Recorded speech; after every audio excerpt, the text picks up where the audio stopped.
দাঁড়াবে, ঠিক আছে? আমরা এসেছি গণেশ পুজোর মেলা দেখতে। আমার ব্যাগ, তোমার ব্যাগে ওই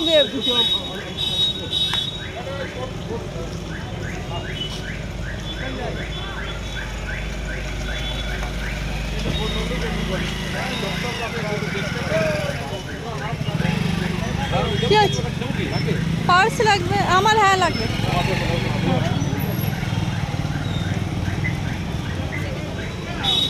ঠিক আছে, লাইটটা বন্ধ করতে দেখছি।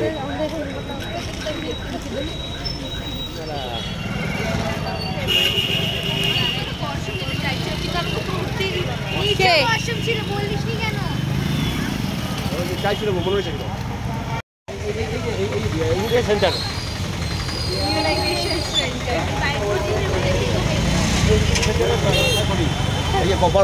বলি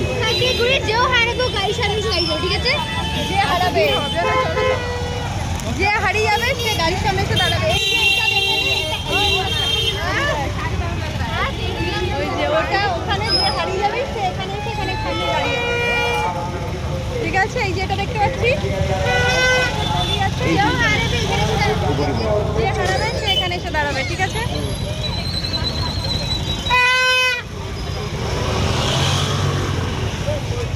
আমরা এসেছি গণেশ পুজোর মেলা দেখতে। আজকে গণেশ চতুর্থীর, আজকেই মেলা বসেছে এখানে। আমাদের এখানে অনেক বড় মেলা বসে, তো তোমাদেরকেও নিয়ে যাবো আমি এখানে গণেশ চতুর্থীর মেলা। চলো দেখো, মেলা ঘুরতে তো সবারই খুব ভালো লাগে। তো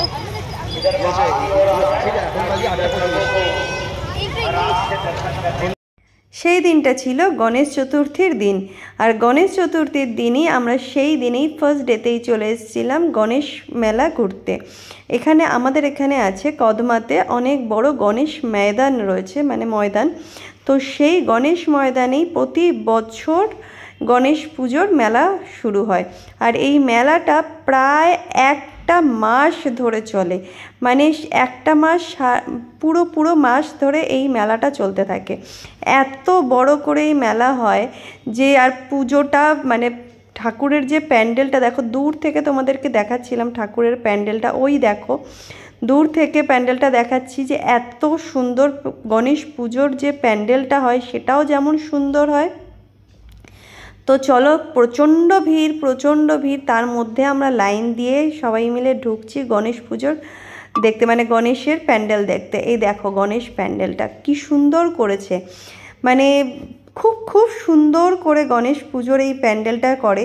তো দেখছো ভিড়টা শুধু একবার দেখো, কিন্তু এত ভিড় ঠেলে ঢোকার পরে যথারীতি গণেশ পুজো মানে ঠাকুর দেখতে কিন্তু 1 সেকেন্ডের বেশি দাঁড়াতে দেয় না। মানে কোনো রকমে এতক্ষণ যে 1 ঘন্টা লাইন দিয়ে ঠেলে ঠুলে ঢুকলাম, 2 সেকেন্ড 1 সেকেন্ড দেখতে পারলাম কি পারলাম না, তাড়াতাড়ি করে বেরিয়ে যেতে হয়। আর এখানে দেখো যজ্ঞটা কত সুন্দর করে এখানে যজ্ঞটা হয়েছে।